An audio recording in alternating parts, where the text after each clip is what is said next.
ये बात तब की है जब मैं बड़ा हो रहा था। मेरी दादी उसी बिल्डिंग में रहती थी जहां मैं और मेरा परिवार रहता था। वो हमारे घर के ऊपर वाली मंजिल में रहती थी। यह एक पुरानी बिल्डिंग थी जिसमें कुल 12 अपार्टमेंट थे। वे मकान नंबर 2874 में रहती थी और हम 2868 में रहते थे। मेरे जन्म होने के पहले से ही दादी माँ अकेली रहती थी।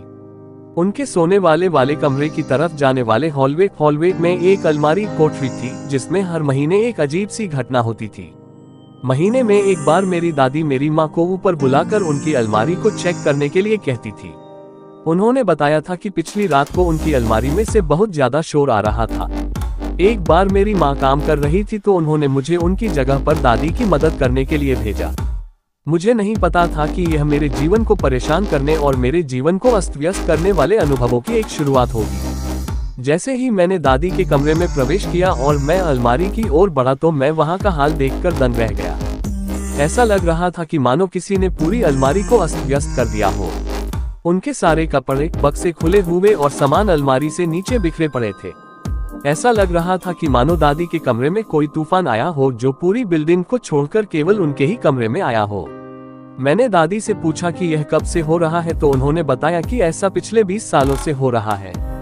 मैंने उस समय इस बात पर ज्यादा ध्यान नहीं दिया और मैं अलमारी को साफ सुथरा करके चला गया। इसके 2 साल बाद मेरे माँ का अचानक निधन हो गया।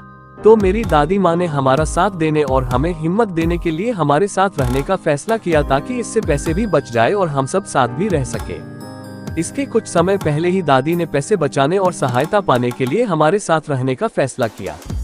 उस समय मेरे पापा ने मुझसे कहा कि तुम दादी के बेडरूम से कुछ जरूरी डॉक्यूमेंट्स ले आओ जो मैं वहां रख दिया था। तब मैं उदास मन से दादी के कमरे में जाने लगा पर मुझे कुछ अच्छा महसूस नहीं हो रहा था। जब मैं उस अलमारी के पास से गुजर रहा था तो मुझे जोर जोर से किसी के अलमारी को पीटने की आवाज आ रही थी। लगा जैसे कोई उस अलमारी से बाहर निकलने की कोशिश कर रहा हो। इन सबको नजरअंदाज करते हुए मैं आगे बेडरूम की ओर बढ़ा, लेकिन जैसे ही मैं अंदर कमरे में गया तो दरवाजा अचानक से बंद हो गया जिससे मैं अंदर फंस गया। मैंने घबराहट के साथ दरवाजे को खोलने की कोशिश की तो पाया कि दरवाजा तो दूसरी तरफ से बंद था। लेकिन मेरा भाग्य अच्छा था तो मैंने थोड़ी कोशिश करके दरवाजा खोल दिया और मैं जितना जल्दी हो सके उतना जल्दी उस अपार्टमेंट से बाहर भागा। जैसे ही मैं उस अलमारी के पास से गुजरा तो मैंने देखा कि वो अलमारी में से जोर जोर से पीटने की आवाज आ रही थी और वो आवाज इस बार काफी तेज थी जिससे वो पूरी अलमारी हिलने लगी थी और ऐसा लगने लगा था जैसे वो अलमारी बस फटने ही वाली है। मैं पूरी तरह डर गया था और जैसे तैसे करके मैं अपने कमरे में पहुंचा।